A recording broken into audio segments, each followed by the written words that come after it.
We're going to start with the nation. President-elect's mandate is pan-Nigerian, says Adamu.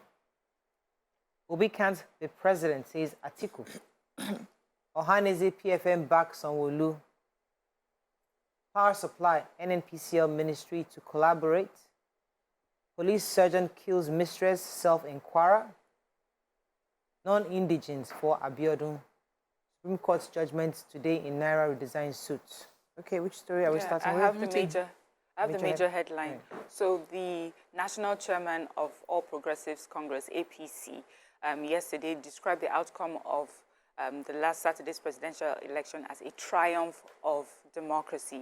He says Tinubu's victory demonstrates that he was the preferred choice of millions of Nigerians. He said that he commanded nationwide support as reflected in the voting pattern.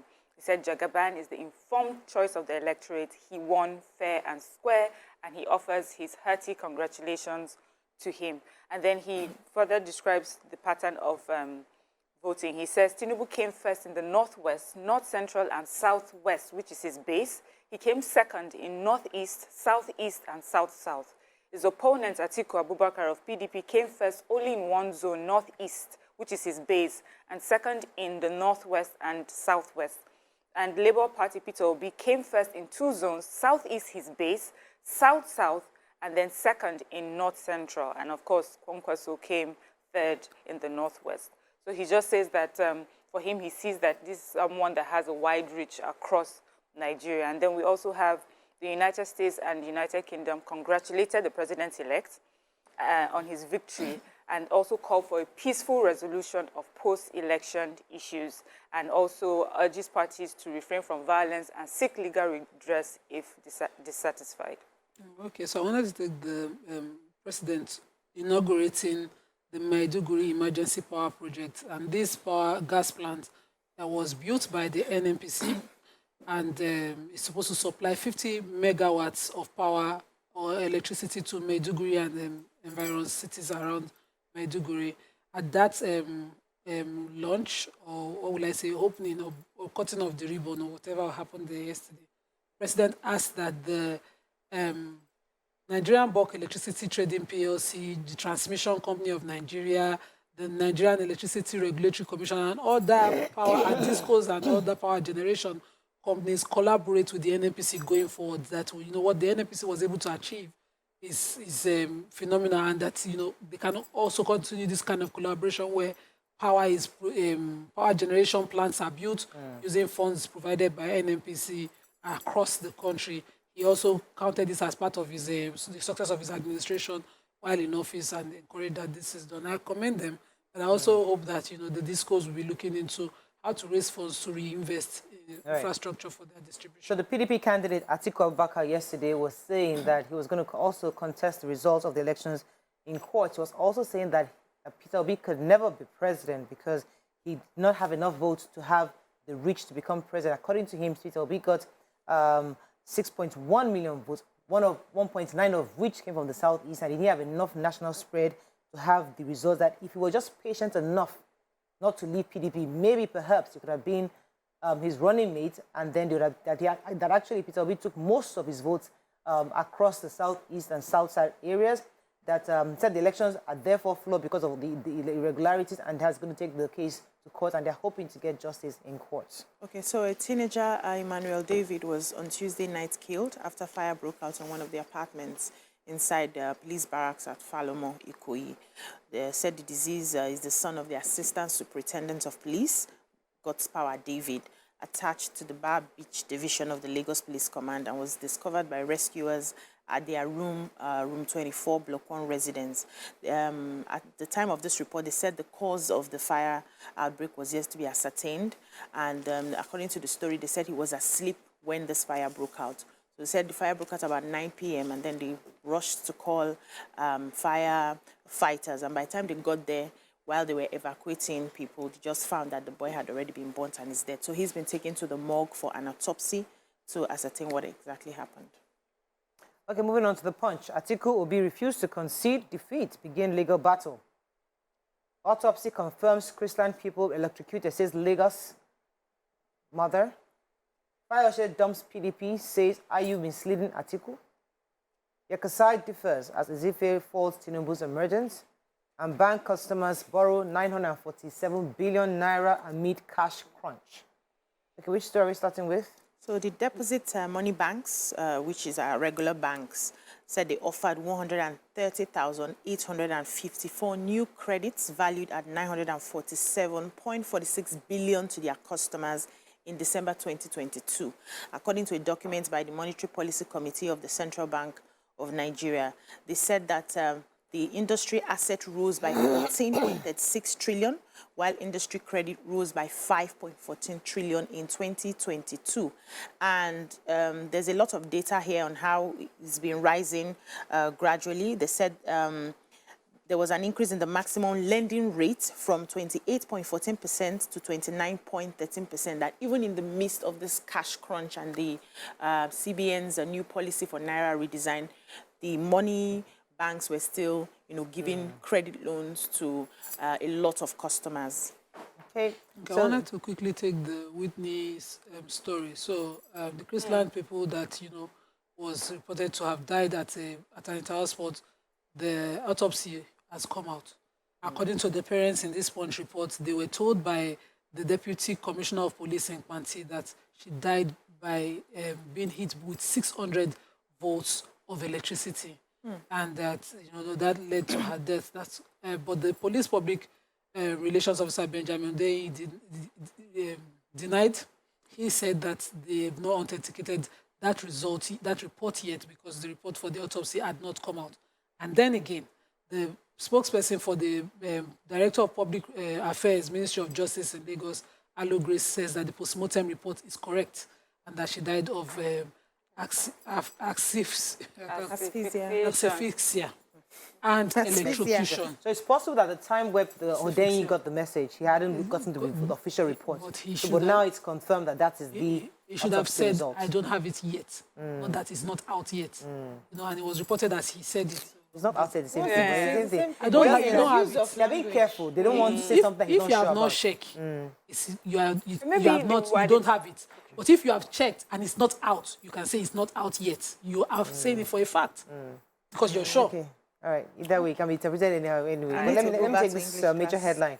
So, still in politics, Peter Obi, the candidate of the LP, is also going to court. He has confirmed that he will be reassured his followers that they will seek legal and peaceful options to reclaim their mandate.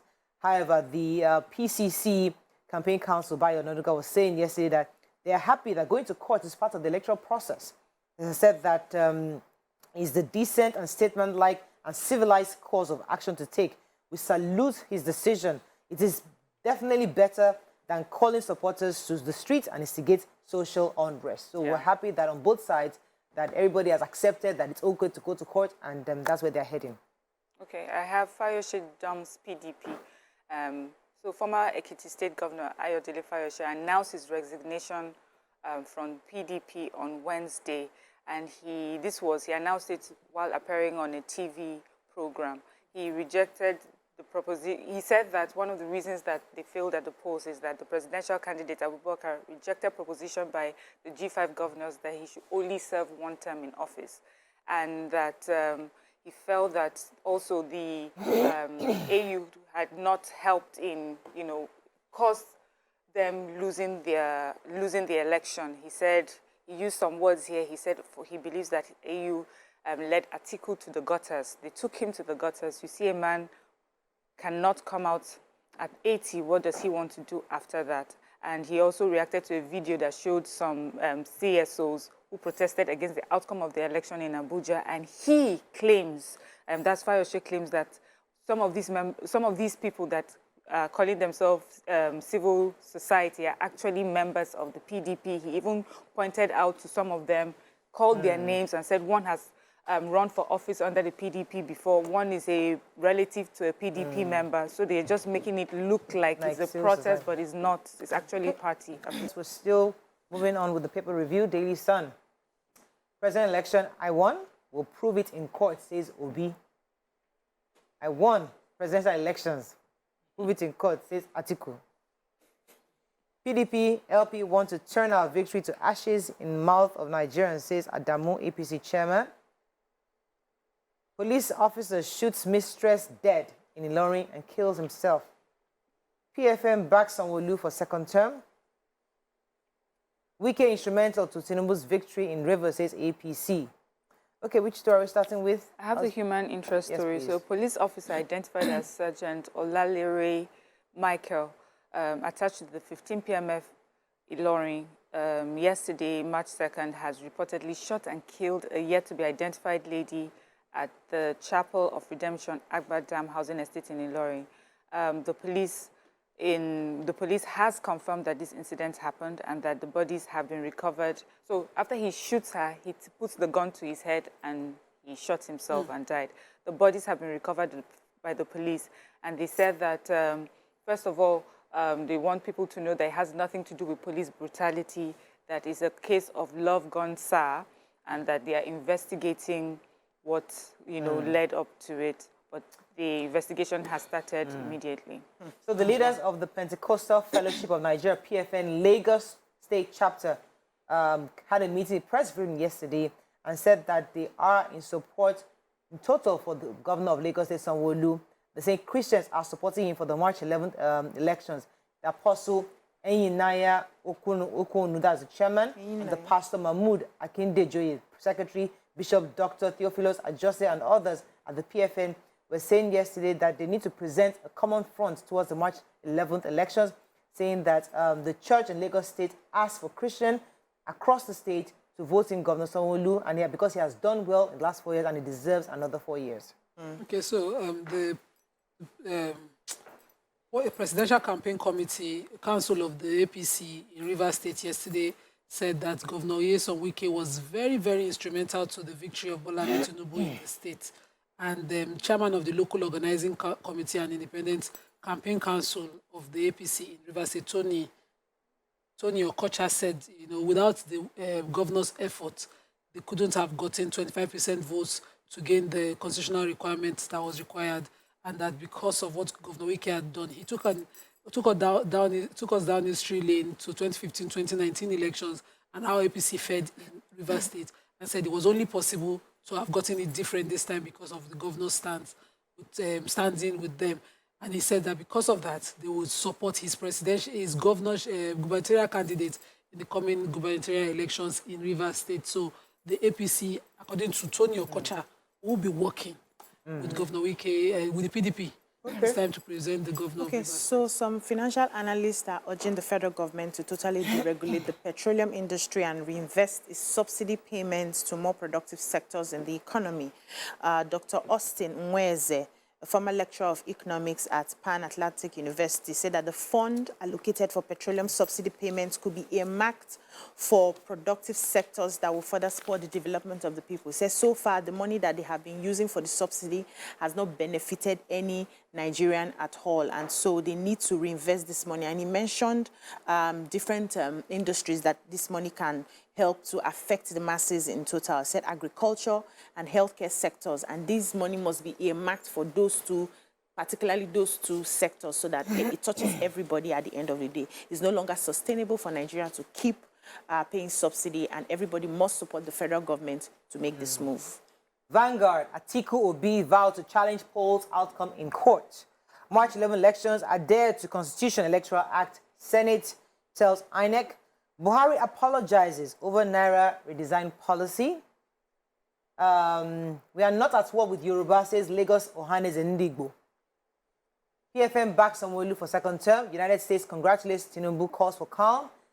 And Chrisland School, Whitney Adeniran, died of asphyxia electrocution, says Lagos State government.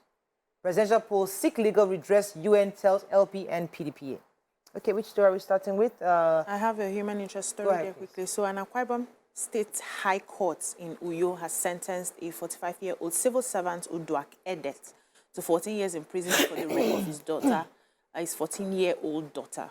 So they said this happened in, he's a native of Ikotekwene village in a Biono Ibom local government area of the state, and he was tried on a 2-count charge of rape punishable under section 367 and assault occasioning harm.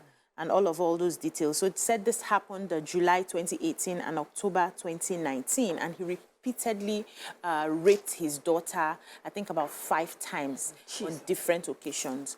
And so he's been sentenced to, one of the reasons I'm taking this case is people need to understand that if you're caught, you will be sentenced and you will pay your penance for. We took one yesterday that raped his daughter today, stepdaughter. Okay, so there was a press briefing yesterday by the Yoruba Council worldwide and the Ohanes Ndigbo in Lagos. They urged non-indigens to support and re-elect Governor Sanwo-Olu. Also, the Ohanes Ndigbo said that they are not at war with Yorubas in the South, especially in Lagos State, but they are solidly in support of the incumbent government as brothers and sisters in progress. Says that considering the information flying around in social media, it is imperative for this joint leadership of the Lagos State leaders of thought, led by the Yoruba Council and the Ndigbo, to have a committed front to say that every dose of Igbo extraction and obedience supporters to support the re-election of Governor Sanwo-Olu for 2nd term. Any other story in Vanguard? Let's move on now to the Nigerian Tribune. February 22nd, poll rape of democracy will be challenged in court, says Atiku. Aftermath of poll, I will challenge this rascality for future of Nigeria, says Obi. Police arrest 16 suspected ritualists with 10 human skulls in Oyo. Christians back Sanwo-Olu for 2nd term. Chrisland Whitney Adeniran died of electrocution, says Lagos State government. Naira redesign policy, Supreme Court to deliver judgment today. And US to INEC address concerns ahead of March 11 polls. Okay, please, who has the Naira redesign in court? I have it. Please, so today, the Supreme Court will sit, and they insisted on hearing all sides, which was done at the last sitting, and they adjourned for judgment today. So today, we'll have a final stand. Special grace. Amen. And it will be favorable. Because I skipped the story in the Vanguard where the president, while campaigning for the APC gubernatorial candidate in Kaduna, apologized for the scarcity and censorship. You didn't say apologize to all Nigerians or just certain people? To all Nigerians, especially the people of Kaduna, after seeing how woefully they performed, saying that now he's now feeling how it's affecting the common man and that he's pleading with them. Imagine, he didn't feel it before. Now that the votes explain to them that you don't show.